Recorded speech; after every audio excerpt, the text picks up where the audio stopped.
What's going on, guys? It's Sam Njoku with Ravens Talk.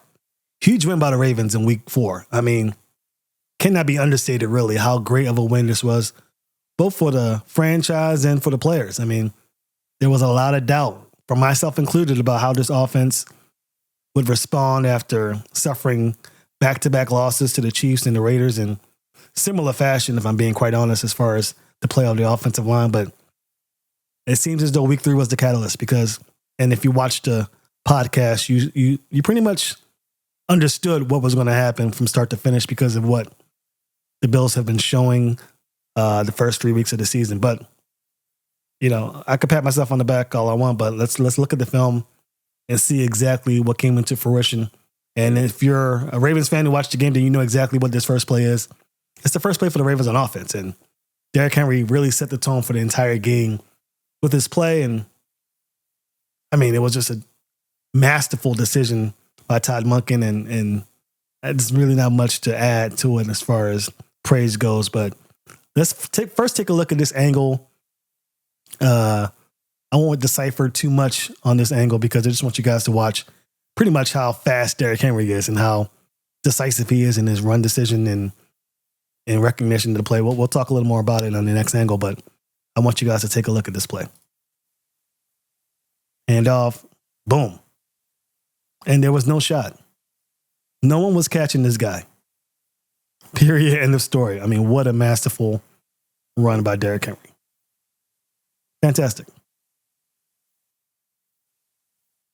Okay, so let's take a look at the play because it's just beautifully done. First off, we mentioned it on the podcast. The Bills do not run a lot of plays outside this formation. I mean, they have 4 guys at the line. They're going to try and bully you with these 4 guys. And if you pass the ball, good luck because the teeth is their secondary. And you're in a lot of trouble if your game plan is to just pass on this team. But the Ravens are a smash mouth football team. And we talked about how dangerous this team could be against a defense that the Bills continue to bring out on a week-to-week basis. Angie Voorhees is not playing today. We mentioned it on the show. Most likely Makari would get the start at left guard. That's exactly what happened. You have Tyler Linderbaum at center. You have the much maligned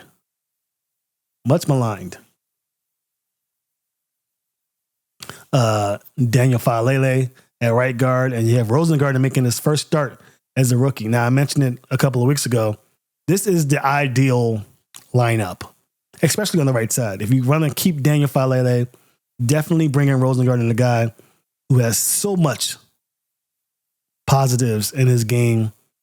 His ceiling might be a little low because he's a rookie, but man, if you're going to try and use Daniel Faalele because of his ceiling, then you best have Rosengarten on the field because he's just a superb tackle and maybe even a future left tackle in this league.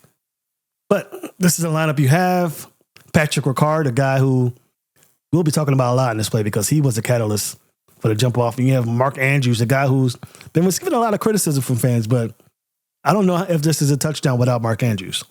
And I'll show you what I'm talking about shortly. Let's hike the ball. Let's stop right here. Patrick Ricard immediately goes after this linebacker, or lineman, I should say. And look at the move of Daniel Faalele. Look at what he does here, working in synergy with Linderbaum, something that we talked about in the Cowboys game, and it looks like he picked it up again in this contest. He's going to swoop over here. And it's just a massively done play. Rosengarten handles this guy, and then we'll take a peek at Mark Andrews a little bit later, but let's look at the start of this play just to see how this is set up. Boom. Tell me how you stop this. Tell me how you stop this. Linderbaum already going to the second level. These guys, unless you're dealing with the 55-year-old Derrick Henry, aren't even part of the play anymore. Now let's take a look at Mark Andrews. Mark Andrews has a problem here. He has a unblocked defender here. So what are you trying to do if you're Mark Andrews? One, this defender still doesn't know if it's going to be a play action play or if it is indeed a run to Derrick Henry. So Mark Andrews has to use this time to pretty much go up the field. Don't attack this guy immediately. If you do, you leave this defender as a possible target for Derrick Henry to to stop this play for maybe a positive gain, but not much, as we saw in the first clip. So instead, Mark Andrews is going to slowly bring it up his route and then attack the secondary of this field and give Derrick Henry an opportunity to just smash this defense for a huge play. That's what Mark Andrews does. He sits here and waits. Now the defender knows that this is a run play, but by this time it's too late. Derrick Henry has already made his decision about where he's going to go. He's already fooled the defender into thinking, okay, I have two options here. I can go this way, or I can cut up this angle here. The defender has to stand pat. As you can see, he plants his feet to wait to see the decision making. When Derrick Henry makes this juke move, he decides to take up field, and that's when the defender decides to make way. Mark Andrews' job is to hit this defender, and then it's just one-on-one with the secondary corner over here in Derrick Henry. And who doesn't like those odds? Boom, gap is set. Now, again, we mentioned, in fact, I should go back a little bit because it looks like the defender didn't decide to make this play until well within. So you see here, he stops. He has to plant his feet in a certain way to defend both areas. He's out of position by this point. And Derrick Henry's just going to let him pay. He has no shot here. Feet's already planted. As you mentioned, these defenders are useless in this angle as far as attacking Derrick Henry. And it's just a foot race. It is just a foot race, and you're not stopping Derrick Henry. I don't care who you are. What a play. Let's go back again and look because, again, obviously this is probably the biggest play of the game, my favorite play of the game. We'll delve into a little bit more because I want you to understand the play of the offensive lineman once more. Patrick Ricard is the reason for this. If Patrick Ricard whiffs on this play, it's a tackle for a loss. So it's hugely important that Ricard connects with his defender. He does, and in such a way that it almost violates him. Linderbaum again attacks this guy. Daniel Falele, watch him and Makari just stonewall these defenders. They have no shot. Everyone blocks to perfection. Not a missed block here. You can make a case for Ronnie Stanley there, but massive play. And it's taking advantage of the Bills' defense. Remember, the Bills' defense, as you mentioned on the podcast, is not built to stop this smash mouth running team. It's built to stop the pass. Similar to what we'll see with the Bengals in week 5. This team is built to stop the pass. And why wouldn't they? It's a passing league. If you want to beat the Chiefs, you're not worried about stopping Pacheco. You're worried about stopping Patrick Mahomes. So I get it, but the Ravens continue to yang as the rest of the league yangs, and it cost the Bills in this contest. All right, guys, next clip. Wanted to highlight Justice Hill and his touchdown here because, one, the Ravens recently signed this guy to an extension. He's been a force. Definitely a great back to complement Derrick Henry. He's been a better pass blocker than in years past, a better runner. He's decisive. He's running through people. Seems like he's picked up some advice from Derrick Henry because he's just running through defenders on running downs, especially those draw plays that we saw throughout the game. He has been a force, but his ability to be a pass catcher is really what makes him an essential part of this offense. Right now, you see Zay Flowers preparing to motion to the left. You got Patrick Ricard up top with Mark Andrews at the top of the screen. And you have Rashad Bateman at the bottom there. This is just a play in which we talked about. Again, Bills have 4 guys at the line of scrimmage, typical, and another 4 guys I would call it maybe a heavy set, but not really, just because of the way this offense is lined up. But let's just say that the Bills are playing pretty much their standard defense. No Derrick Henry, so they feel like, okay, we could play this off and protect a potential pass, and we feel like we have the linebackers to potentially stop Justice Hill. Let's first look at this play from this angle just to show you what Justice Hill does so great here. He's just blown by the linebacker. We've seen this play a million times from the Ravens. Without Justice Hill, with J.K. Dobbins, with Gus Edwards, it's just a great play that always works because the linebackers are always going to sit and prepare for Lamar Jackson. And by that time, the running back's already at the second level of your defense. So let's take a look at it from this angle. I love looking at it. from this angle. One, because we get to see the play of the offensive line again. I mean, you got Linderbaum right here, Rosengarten, Daniel Falele, much maligned. I mean, I've already given him his flowers, so we won't talk too much about it in this game. But as you mentioned, Zay Flowers is going to sit here and motion. And if you're a defense, you always have to pay attention to Zay Flowers because he's obviously the favorite target as of now of Lamar Jackson. Let's hit play and see what happens. We know what happens. Motion. That moves the linebacker core to the right of the offense. Hikes the ball. Blocks to perfection. Linderbaum obviously does what he needs to do. Ball is hiked. Touchdown. Not much to it. Not much to analyze here. Just a phenomenal job by this team to do what they do best.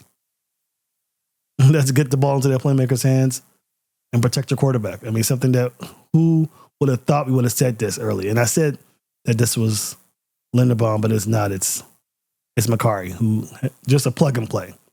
A guy who we know can play any position on this field at the offensive line. So great job by him. Great job by Falele. I mean, it's just a masterful play. Not much to it. Touchdown Ravens. All right, guys, final clip of the day. And we've done a lot of offense in this series. And I want to make sure we highlight the defense because the defense is much maligned coming into this game, being unable to hold fourth quarter leads, almost giving it up against the Cowboys, giving up the game against the Raiders. So a lot of talk about what the Ravens are able to do in terms of keeping big leads. The Bills are already given the Ravens a lot to talk about with that big touchdown after the play broke down, and the Ravens could ill afford for that to happen again. If they did, the momentum would definitely have switched in Buffalo's favor. But you see here, this is a gadget play. This is not Josh Allen. This is Curtis Samuel, wide receiver for the Buffalo Bills. So the Ravens already know that this is going to be a trick play, and the goal of the Bills is likely to get a touchdown here after the first play breakdown resulted in a touchdown. But you can see Roquan Smith already communicating to Eddie Jackson, letting him know, hey, step back. Last time Eddie Jackson was not where he needed to be in that touchdown catch that cost the Ravens from holding this team to without a touchdown. So Roquan's already saying, hey, watch behind you. Make sure nothing goes past you. You're a safety. Your job is to be a safety net for this defense. So communication, I like to see that. I want you to pay attention to 86, Dalton Kincaid. He's opposite Keon Coleman, who's had a great game, by the way. Pay attention to what he does here because I believe this sets off and helps the defense recognize what the Bills are trying to do. Ball is hiked. Curtis Samuel gets it. He runs there towards the right. He's going in towards Josh Allen. And Kincaid is going the opposite direction. Now, this could mean two things. One, he's trying to do an end around here and turn up field to give Josh Allen a chance to score. Or what he ends up doing there is setting up the block to give Josh Allen more time to do whatever he needs to do, whatever the play is designed to be. The Ravens recognize that immediately.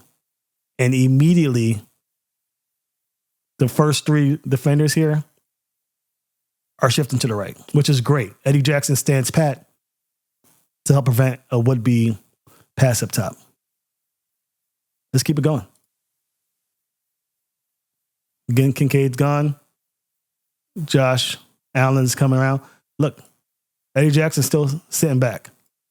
He will not let what happened again. What happened the first time happened again, and that's great. Great, I like to see that. He doesn't actually have an impact on this play, but I like to see that they're learning from their mistakes of defense.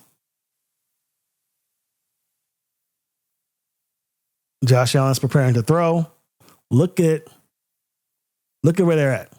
Now, it could be really easy for a defender to swoop over here if Derrick Henry decides to go, but the defense recognizes that the only player that's a threat is up here, and that's where Josh Allen's eyes are. Defenders are already swarming in. So if this play had gotten off, I think that this would have been an incompletion or even an interception. which may be the reason for the delay. Great job by Kyle Van Noy to strip sack. And then it's just a swarm by this team. Great play. Great play by the defense. Way to steadfast, dominant performance. You cannot ask for a better outcome from that play than that. Josh Allen in obvious pain right here. Unfortunate. He ended up finishing off the rest of the game, but that trick play was a turning point in my opinion. It really solidified that the Ravens were not going to be denied a win here, and overall a great performance by this team. Cannot say enough about the play of this team, and we'll see what happens in week 5 against the Bengals. The Bengals play a different style. They present some more challenges to this defense. Obviously, you have Jamar Chase and T. Higgins, 2 receivers who far outpace the talent of the receivers that the Bills present. But Joe Burrow is not the guy to run it. So different challenges, less things to worry about at the same time. So it'll be great to see the Ravens build upon this performance, because up next is the Bengals team, who they're 1-3, but the Bills didn't let the record fool them when they faced the Ravens, who are 1-2, and I don't think the Ravens will do the same against the Bengals. So big contest coming up, but definitely like what I see here from this Ravens defense. Kyle Van Noy, 34 years old, 33 years old. I can't really recall his age, but he is got 6 sacks already, including this strip sack that sealed the win for the Ravens. How can you ask for anything better from your guy? Kyle Van Noy almost didn't even sign with the team, but decided to do so. And he is picking up right where he left off. He's potentially a defensive player of the year candidate in some regards. Goodness gracious. So shout outs to the Ravens defense for getting the job done. Shout outs to the Ravens offensive line for building upon their performance against the Cowboys to this contest. And up next is the pivotal match against the Bengals at 1 p.m. Eastern time. So new episode of the podcast is coming out sometime this week, and then we'll get ready for a Bengals game that could have huge ramifications in the AFC North. Thanks for tuning in, guys. See you next week.